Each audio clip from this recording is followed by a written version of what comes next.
집은 있는데 돈이 없다.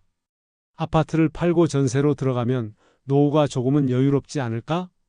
혹시 여러분도 이런 생각 해보신 적 있으신가요?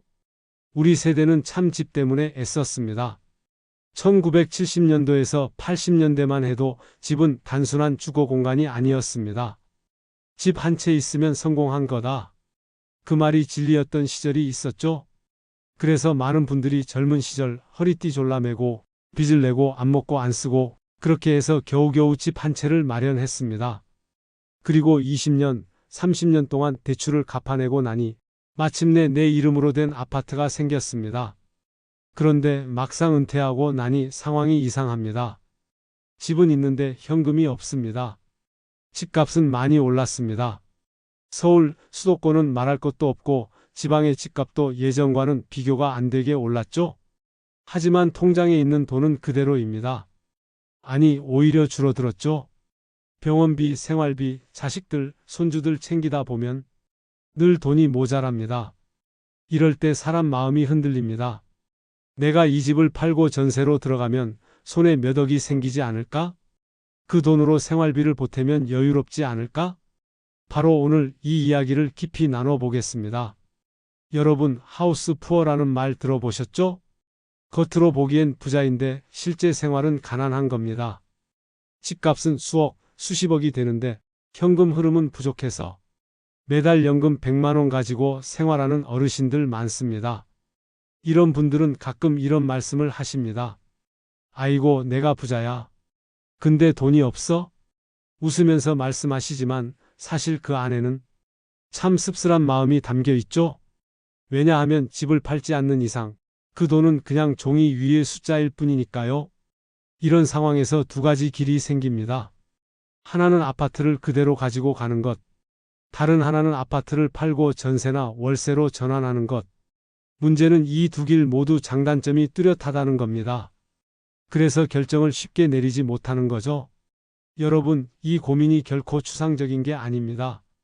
이미 많은 어르신들이 아파트를 팔고 전세로 전환하거나 반대로 끝까지 집을 지키면서 살아가고 계십니다. 오늘은 제가 실제로 들었던 사례를 몇 가지 말씀드리겠습니다. 서울 강서구 김용진 어르신의 사례입니다. 김 어르신은 30년 넘게 아파트 한 채를 지켜오셨습니다. 집값은 8억 원 정도였죠. 하지만 연금으로 들어오는 돈은 한 달에 고작 100만 원 남짓. 생활비가 늘 모자라니까 고민 끝에 아파트를 팔고 전세로 들어가셨습니다. 아파트를 팔고 나니 손에 7억 원이 남았습니다. 그 돈을 은행 정기예금에 넣어두고 이자로 매달 200만 원 가까운 생활비를 얻으셨습니다. 처음 몇 년은 참 좋았죠. 부족했던 생활비가 넉넉해지고 여행도 다니고 하고 싶던 것도 하셨습니다. 그런데 문제는 시간이 흐르면서 생겼습니다. 금리가 내려가면서 이자가 줄어든 겁니다. 200만 원이던 생활비가 100만 원으로 줄어든 거죠. 게다가 물가는 오르기 시작했습니다. 전세 보증금도 올랐습니다. 결국 생활은 다시 빠듯해졌습니다. 김 어르신은 이렇게 말씀하셨습니다. 집 팔았을 땐 정말 해방된 것 같았는데 몇 년 지나니까 또 막막해졌어. 경기도 용인에 사는 박 부부의 사례입니다. 박 씨 부부는 은퇴 후 아파트를 팔지 않았습니다. 대신 집을 유지하면서 지출을 줄이고 살았죠. 우린 집이 마지막 보루다. 팔지 말자. 이렇게 합의를 보셨습니다. 생활은 빠듯했지만 최소한 주거 불안은 없었습니다.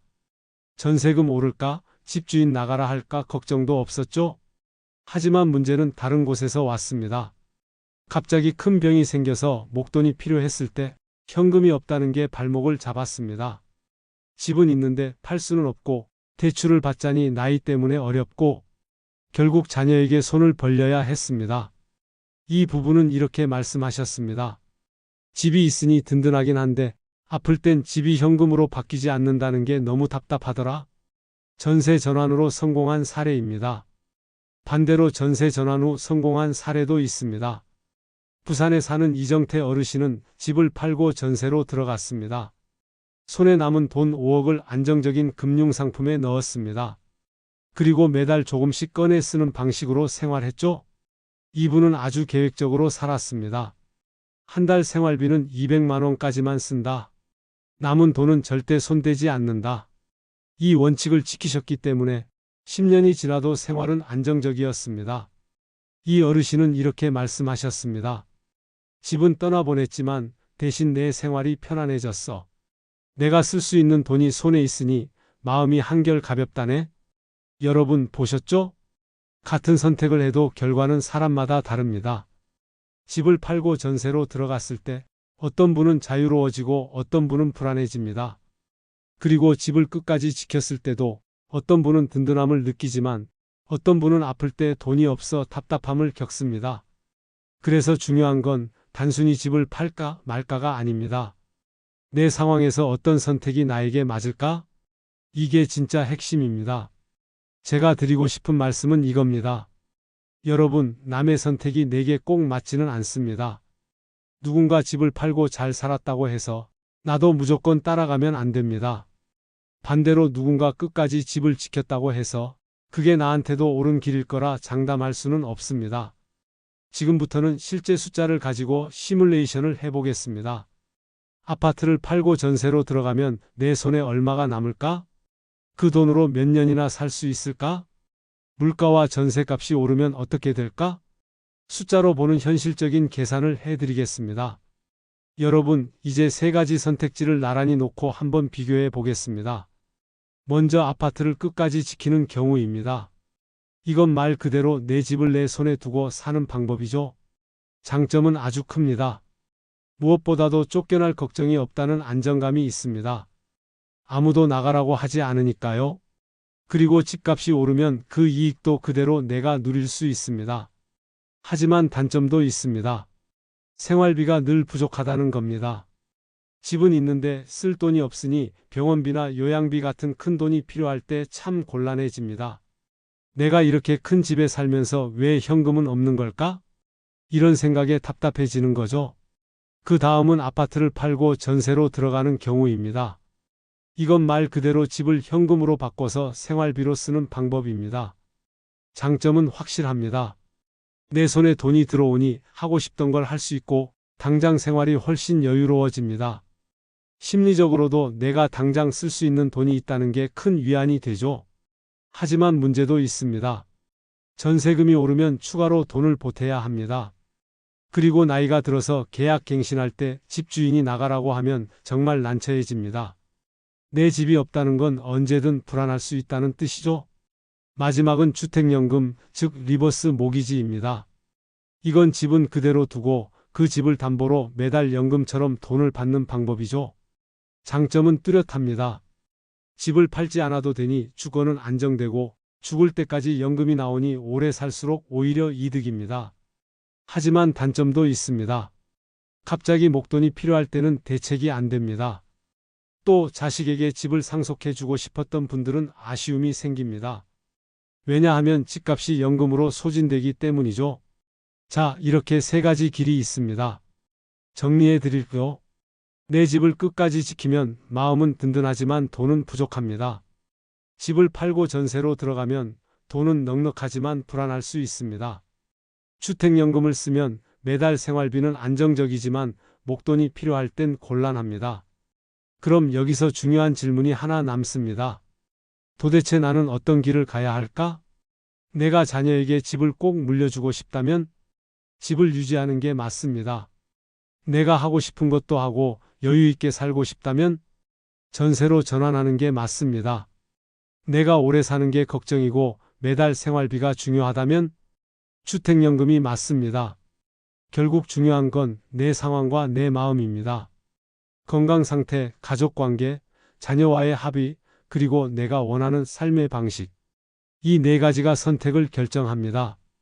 여러분, 이 부분을 꼭 기억하세요. 내 선택이 남의 선택과 다르다고 해서 틀린 게 아니다.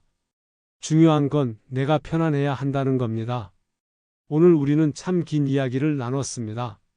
집을 팔까, 지킬까, 아니면 주택연금을 쓸까?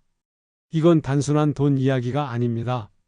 바로 우리의 삶의 방식, 노후의 안전, 그리고 마음의 평안과 직결되는 문제입니다.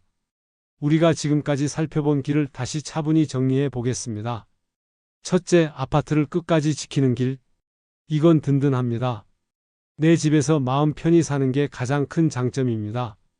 하지만 생활비가 빠듯하고 갑자기 목돈이 필요할 땐 힘들 수 있습니다.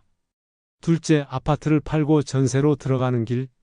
이건 손에 돈이 생기니 여유롭습니다. 하지만 나이가 들수록 전세 불안, 집주인과의 문제, 계약 연장이 큰 부담이 됩니다.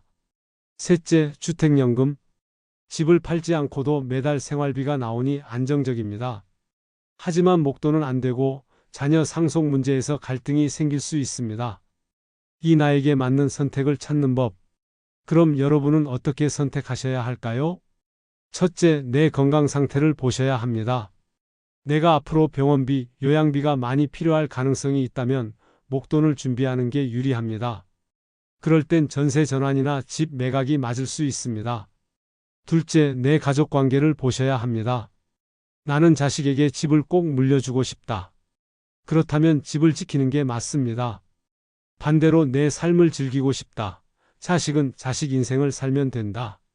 이런 마음이라면 전세 전환이나 주택연금이 더 맞습니다. 셋째, 내 마음의 평안을 보셔야 합니다. 돈이 있어도 불안하다면 오히려 내 집을 지키는 게 낫습니다. 반대로 집이 있어도 답답하다면 현금화하는 게 더 행복할 수 있습니다. 3. 실천 가이드. 자, 이제 실천할 수 있는 가이드를 드리겠습니다. 먼저 내 집값과 전세 시세를 정확히 알아보세요. 부동산 중개소에 가서 물어보셔도 되고 인터넷 시세를 찾아보셔도 됩니다. 내 집을 팔면 실제로 손에 얼마가 남을까? 이 계산이 가장 먼저입니다. 둘째, 내 생활비를 점검하세요. 매달 쓰는 돈이 얼마인지, 병원비는 얼마나 드는지 꼭 기록해 두셔야 합니다. 나는 한 달에 200만 원이면 된다. 나는 최소 250만 원이 있어야 마음이 놓인다. 이 기준을 알아야 선택이 가능합니다. 셋째, 가족과 상의하세요. 특히 자녀와 꼭 이야기하셔야 합니다. 내가 집을 팔고 전세로 들어가려고 한다. 내가 주택연금을 신청하려고 한다. 이걸 혼자 결정하면 나중에 가족 갈등이 생깁니다. 넷째, 전문가 상담을 받으세요. 주택연금은 한국주택금융공사에서 상담할 수 있고 세금 문제는 세무사, 상속 문제는 변호사와도 상담할 수 있습니다. 한 번만 발품 팔면 10년, 20년이 편해질 수 있습니다. 마지막으로 드리고 싶은 말씀입니다. 여러분, 우리가 은퇴 후에 진짜 원하는 건 뭘까요? 돈도 중요하지만 결국은 마음이 편안한 삶입니다. 남들처럼 살아야 한다는 강박, 집을 꼭 지켜야 한다는 집착, 반대로 당장 쓰고 즐겨야 한다는 조급함? 이런 것들이 우리를 괴롭히는 겁니다. 여러분, 답은 남들이 주지 않습니다. 답은 내 안에 있습니다. 정리하자면 이렇게 말씀드리고 싶습니다. 내 집을 지킬지 팔지 연금으로 바꿀지는 정답이 없습니다. 중요한 건 나의 상황과 나의 가치관입니다.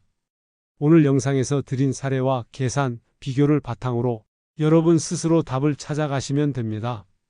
오늘 긴 시간 함께 해주셔서 감사합니다.